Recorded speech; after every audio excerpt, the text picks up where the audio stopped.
I'll do a really quick introduction. We've got, just to add to Erin's introduction, just to kind of explain a little bit about how we've all been working together.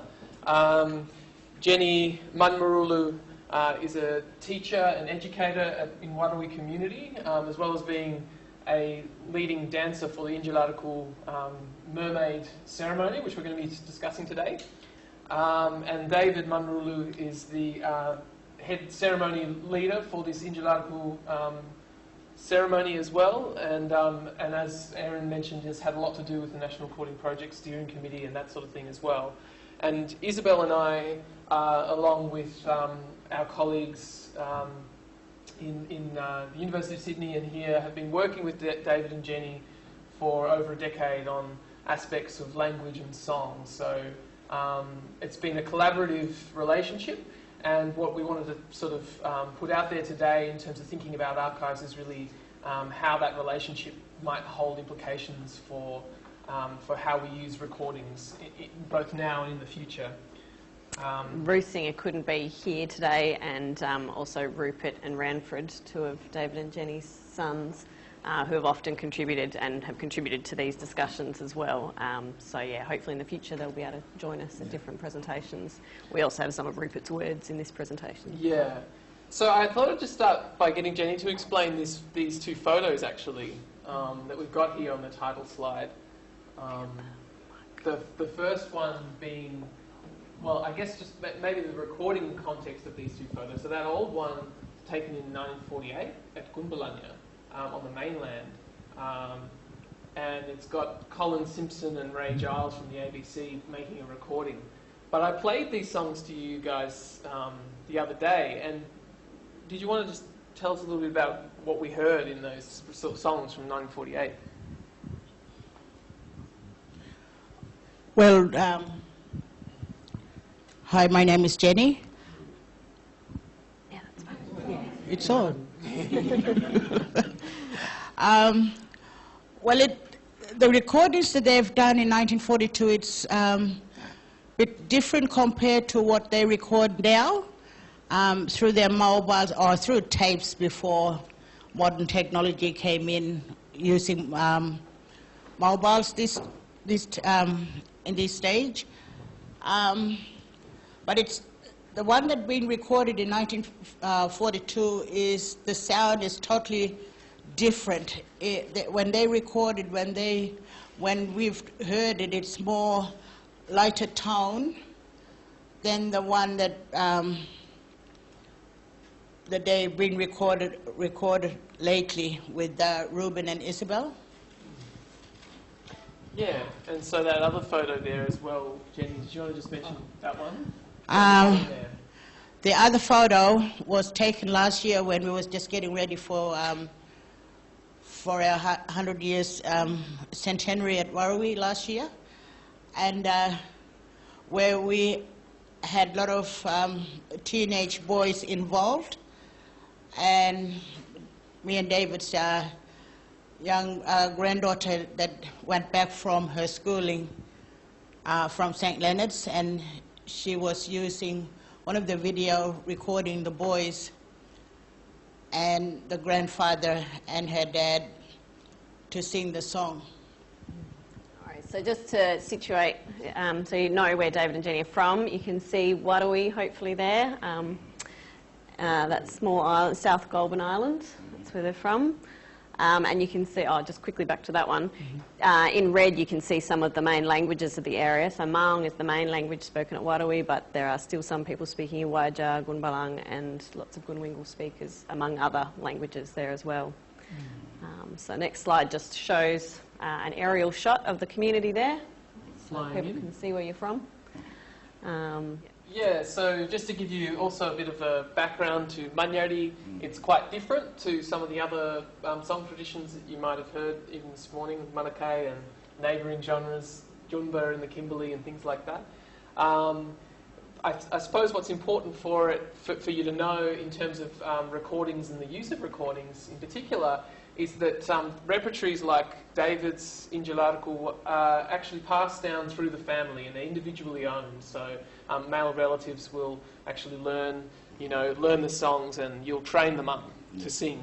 So not just anybody in the community can perform, even though it's a public song tradition that everybody can hear, men, women, children, everything.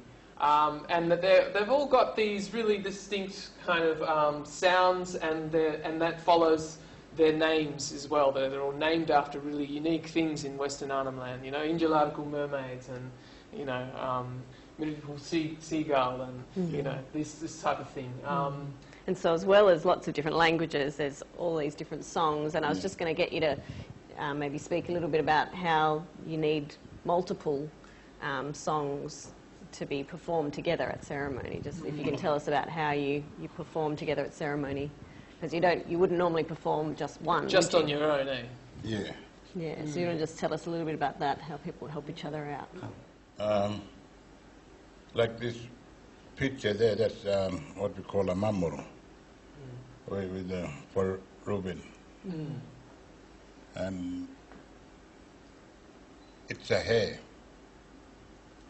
And they cut his hair and they gave me. I had it for a year or what? Yeah, about a year. Yeah. Then after that, Ellen and the other friends all came into Warruwi, and we had that Mamurung ceremony. Yeah. So first one, you see this one, that's Yanak Yanak song. Because me and Charlie were there together, and they gave us that Mamurung.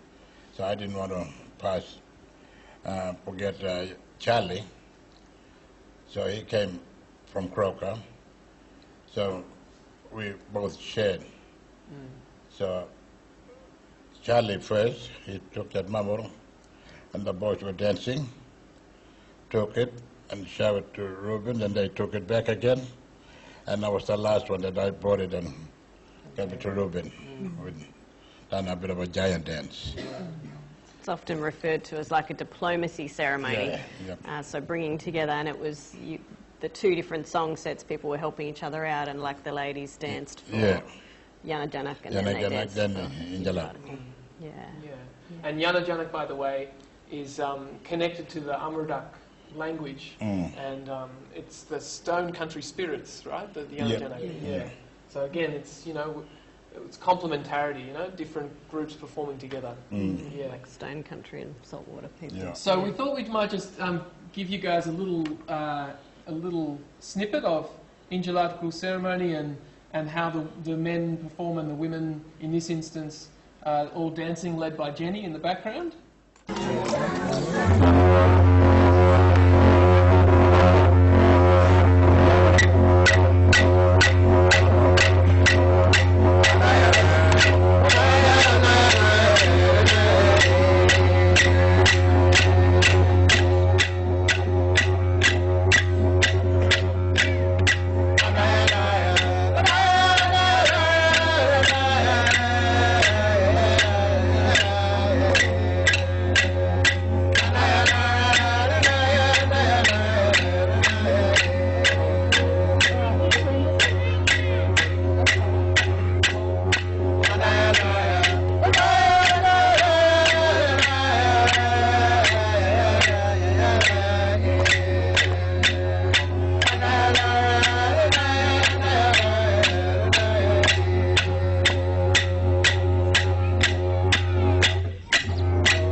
So that's how we painted.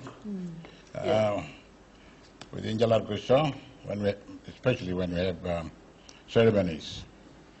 And we paint ourselves like that. And what was this performance, Judge? This one for what? That's like doing this. Yeah. Like on a knee. Yeah. Yeah. So some songs sort of feature the women's dancing and others the men's dancing. And this particular performance we all performed at Warruwi as part of a film, Language Matters. So we had the community performing together there. I think we can come back to it. Yeah. And David might sing at the end for us to give us some example anyway. Live examples. Okay. Yeah. So I guess this is just to kind of give you a sense that the documentation and the performance these days is both intergenerational and it's also intercultural. So perhaps you could also just mention this particular occasion where we were last year. Twin Hill. Yeah, that's in. That's last year. Yeah, we went to where's that place? Twin Hill. Yeah, where Linda Ford plays. And we were there with Wanga. Yep. Yeah. So with a neighbouring genre, Wanga, as well, performing together.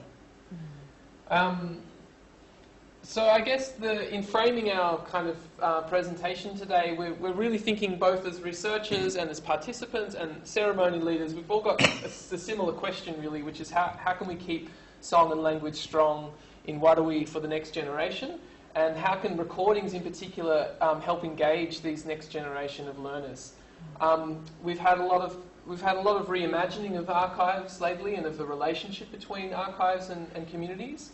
So we want to sort of offer some insights into how recordings being used at Warruwi today might sort of further that discussion, really. So once more, this is just to set the scene of the diversity, really, that we're talking about, these different song sets. Isabel, maybe you can... Yeah, so we've got the ones in blue there, all those saltwater ones. That's right. So you can see... David's ones there, Injalarku, the mermaid ones, and each of these saltwater song sets is associated with a different saltwater group and their language. And then we've got some stone country ones there, Yanajanak, as we mentioned in that picture, and Garbara, long yam ones from stone country as well. So just showing that there's all those different ones, and they're all associated with the different languages. So people come together for ceremony from different language groups with their different songs. And some, you might want to talk about this, both of you, some song sets, you got young ones who are learning and are really strong, like your ones, your boys who are singing, but other ones, maybe you're not quite sure who's going to be the next singer, right? So there's different levels going on, right? Yeah. Sometimes a bit hard to get young boys to teach them. Because nowadays they in mobile. Got it and with the earphone they put it put it in the pocket and they walk in the street like that. Yeah. So what we're trying to do to teach them how to dance, mainly young people, young generation. Yeah.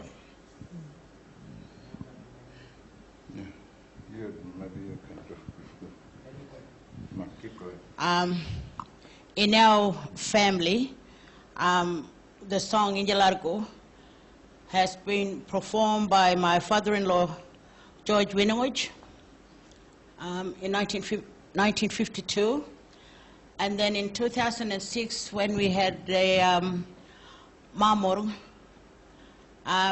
David performed. Not really my husband, but our youngest, second eldest son, Rupert, performed. And the songs that was played in 2006, we had the same body painting. So it's showing how it's being passed down. So it's been passed from my father-in-law to his son, and then it's passing it on to our children, our 3 sons. And you were saying the other day that even your sons are starting to pass it on to their sons who are growing up. And nowadays, our eldest grandson is starting to join in, and we're really proud. Maybe he'll continue. We're just keeping our fingers crossed. But it is really important to continue. And it's more like we're the role models at Warruwi, how his dad taught to him and then passed it on to his children, and then it's being passed it on. So the Injalargu song being performed back in the 50s, old George and his brother Lazarus. And then the Lami Lami sings when they're at maybe Mangrida or at Kroko, or come and join us, come and join David at Warruwi. So this is just a quote from Rupert, who couldn't be here today, about his reflections on carrying on the song, you know, but also how it's still a little bit vulnerable, isn't it? Because some people might not be doing it. He's doing it, but there's a bit of a question mark over some of the other ones. A bit of a question mark where, because we've got 3 sons, the eldest one couldn't do it, so he said, I'll have a go, the second one. So most of the giant dance that he performed is the second one, Rupert. So this is Rupert painted up for the giant dance. For the giant dance in 2006. Yeah, and this was from a previous presentation we gave that Rupert was able to be at, and yeah, he was talking about how he was showing his kids and just his peers, other age group that he was showing, and saying that the old people were really proud of him and saying, look what they're doing, they're carrying it on, singing, because their father taught them really well. We just thought it was a lovely thing to, bring Rupert's voice in to talk about how he was so proud of it being passed on, and he was trying to make the old people proud by continuing that tradition. And so, just to let people know that there's a number of different ways in which these recordings are being used. So there are old recordings that are being brought back, and people are learning them, like Nganaru and some of the other song sets we put up before on the map.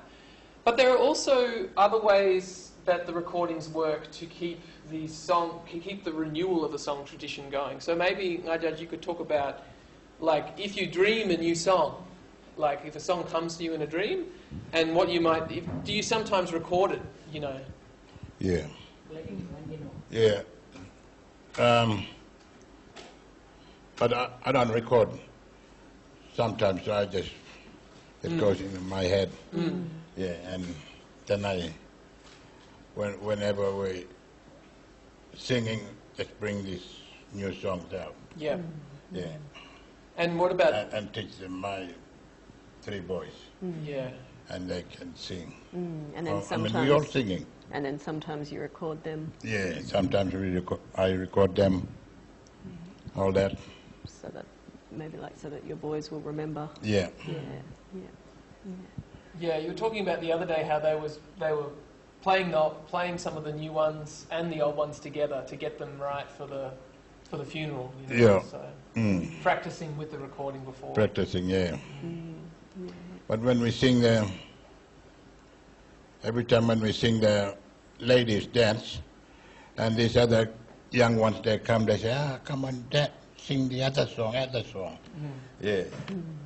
Their favorite ones. Yeah. That will maybe Gionni will show you how to do Yeah. And some of the discussions we had that we recorded back in like 2006 and 2007, you were talking about the different orders of songs and how you might match with your father's old songs. Yeah. Yeah. Do you want to talk a little bit about that? How you might put the order of songs and match the songs? Yeah, the songs from the old and new, I always put it together, like to match those old songs and the new songs. Yeah. So my 3 boys, they doing the same thing again. When they sing, they do the old and new songs together. They pick up which is the song that they're going to sing to match that old song. Yeah. So they've been dreaming new songs as well, Rupert and Renfred. Yeah. So I guess, these are some of the things that we need to think about is like in the future, who might have access to those songs. We're not just thinking about it at a frozen point in time. We're now thinking really in terms of the future generations who are both learning and recording. And we need to think about questions around who can hear the songs versus who can perform the songs. They're two very separate things, as you've seen. And if someone passes away, what do the family think about how those songs can be heard and when they might be performed again and smoked? And each family has a different idea about that, right? I judge, for you, what is your thinking about what might happen to those recordings when you go on? Yeah. It's if I'll go, well, my boys, they pick up maybe a mobile or tape recorder or whatever. They can smoke it and keep going. Even themselves, they smoke themselves and they keep singing. Yeah. Because if we leave it too long, maybe for a year, that song will go bad. And then if they try to sing, they can't fit it in with that song. So that's how, like my dad told me when I go, you keep going. Don't leave it too long, otherwise your song will go bad. So this is how I did. When my dad gone, I was just singing. I was singing when he was lying down in the coffin there and singing. That's how this song just kept going, this Injalarko. So I guess, in summary, the recordings are being used in lots of different ways, and I think something to think about is to actually capture this relational metadata around recordings, not just the recordings themselves, and to think about access as being iterative into the future, that access and conditions for access might actually change as these things evolve and different circumstances in communities change and things like that. And to think about how recordings might be managed by the next generation as well, by communities and families themselves who are now part of the documentation. So we might just finish with that old song, that you were talking about, that the young ones want to hear, and then we might throw it over for questions. So I'll hand over the number. I can hold that for you to sing. We don't have volume on there, so you'll have to do it on your own. Yes, I'll have to sing down. Yeah. And this is the old one, that old recording that we were talking about, that everyone was learning. Do you need a didgeridoo player for this? Yeah, I guess so, right? That's all right. Nobody doesn't know how to play. Now, Do you want to join? You join Jenny and I'll stand behind Jenny though. All right.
Thanks, Aaron. I'm just going to start by saying that when Aaron was talking about cataclysm, that was mostly referring to our Archinese collection, and as you know, in 2004, Arche lost a lot in the tsunami. They, as well as losing a huge amount of their population, they lost most of their musical instruments, most of their musicians and most of their instrument makers.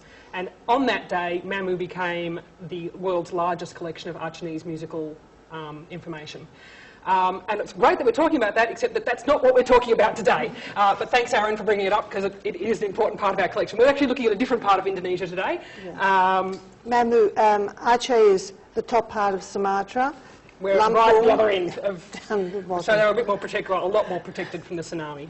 Anyway, today we're going to be discussing what happens when our expectations as archivists and academics don't match those of our communities that we work with, and how we can balance those relationships to support people to make their own decisions about what's important to their own cultures and communities. We're going to be focusing on the case study of the Lampung Gamolan.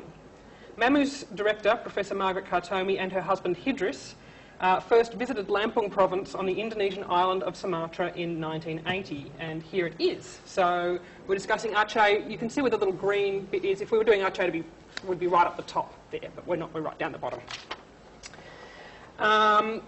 They were visiting the sound of Kuri, the town of Kuri, an area whose inhabitants were mostly Ulung Lampung, the indigenous people of Lampung. Unusual in a province whose population was predominantly made up of trans-migrants from other parts of Indonesia. Now, Kartumi's aim was to record the music and dances of the Saibatan Peminggir, a coastal ethnic group of Ulung Lampung. But while they were there, they detoured into the remote mountain region of Scala Brac, known as the Ulung Lampung's ancestral homeland, and you can see it there on that lower map. While in Scala Brac, they were introduced to a xylophone-like instrument, and I'm really hoping that our sound works today, because my ability to sing xylophone-like instruments is... I'm going to leave it to Bronia. A xylophone-like instrument known as the gamolan, not to be confused with the more widely known gamelan, which is an ensemble of percussion instruments. You can see here we're looking at wildly different things. If anyone wants to discuss the heritage and linguistic reasons why these two words are very similar, you can probably see that there are clearly relations, but they're not the same thing. During this and a second short visit to Scala Brac in 1983, Professor and Mas Kartomi tried to learn all they could about the gamolan. They talked to locals about its construction technique and the rare type of resonant bamboo from which it was made. They were given formal titles, allowing them to be made members of a local sub-clan, and therefore to learn about social and ritual contexts of gamolan performances. They recorded the instrument and its scalic structure, and were able to purchase one for the collection at MAMU. Now, ideally, this would have been part of a longer engagement with the people of Scala Brac, but the main focus of the Kartomi's study were the coastal people of Kuri. And with little government interest in funding work with the Ulung Lampung, either in Australia or in Indonesia, and with many other areas of Sumatra still unfamiliar to the academic world, their studies moved elsewhere. Professor Kartomi wrote a short article on the instrument and stored the gamelan and her field notes and recordings at MAMU for future use. She didn't return to Lampung province for 28 years. This is the entire article she wrote on the gamelan, and it's this article that started pretty much the entire story that Bronia's about to tell you. Yeah, as Anthea said, MAMU holds the gamolan that Professor Kartomi acquired. It also houses the music she recorded in the field during her 1980s trips. So we're able to show you what the instrument looks like, and this is a very old picture of it because it was taken in the 1980s, and also what it sounds like, we hope. We hope. Let's see.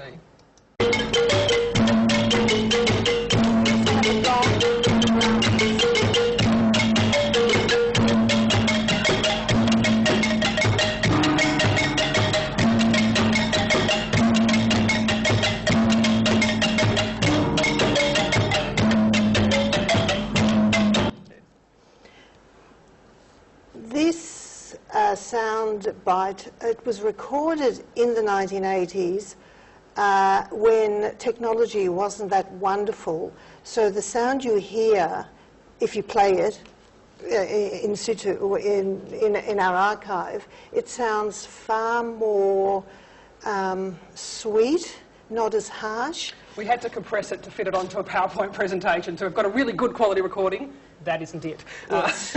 So sorry about that. Anyway, fast forward to 2011. Professor Kartomi was invited to speak at the first International Conference of the Performing Arts in Bandar Lampung, held on the 14th of October that year. Her session focused on the gamelan.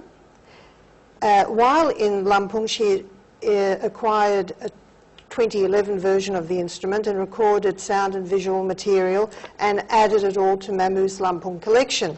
This is what the 2011 version of the instrument looks like and what it sounds like.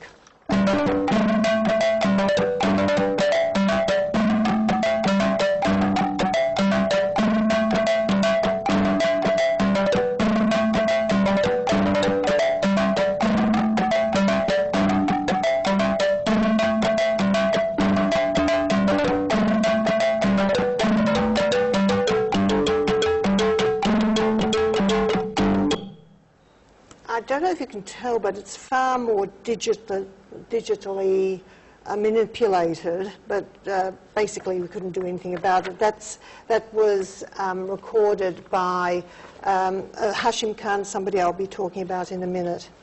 Now, MAMU houses these materials for posterity and potential future research. This tangible nature of much of the archive's contents provides a concrete basis for ascertaining degrees of continuity and change in the music of most cultural traditions within its compass, and that includes the music of Lampung. So let's compare the older and newer varieties of the gamelan. While the 1980s version, with the 1980s version, we see a product of village craftsmanship for local use in Liwa, which is in Scala Brac. It's a relatively rough instrument of unpolished bamboo with 8 keys. The bamboo, which is only found in the forests of Scala Brac, emits a soft, sweet sound when played, even though it didn't sound like it here. The ends of the bamboo strips that keep the slats in place stick out, and the beaters, they're not shown, are crudely carved wooden sticks. The tuning includes an important tone 4 that is regarded as sacred and is reserved for ritual events.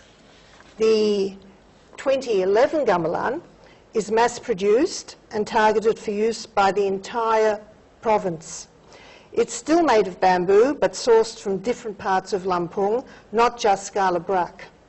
So the sound is less sweet sounding, although it sounded sweeter here, due to the quality of the bamboo and also due to the polished surface of the keys and the smoothly polished wooden beaters.